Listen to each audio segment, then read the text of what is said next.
yeah. Kopen releasen. Shaynah, Tiger, Gasy Tafa Art Ray, GTART. Yeah.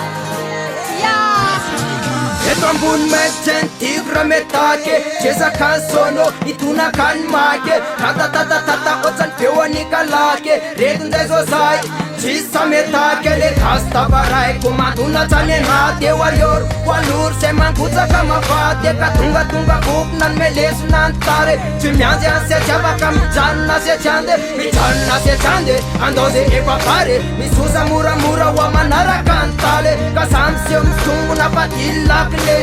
Tiky sasena amle efa ainse Fa samana krotana fa soa honganay Fa ny pisen lova unity ati mamay Ohatsany pimamay ho ale zao abokanay Ka samy tsapanay Gasy Tafa Art Ray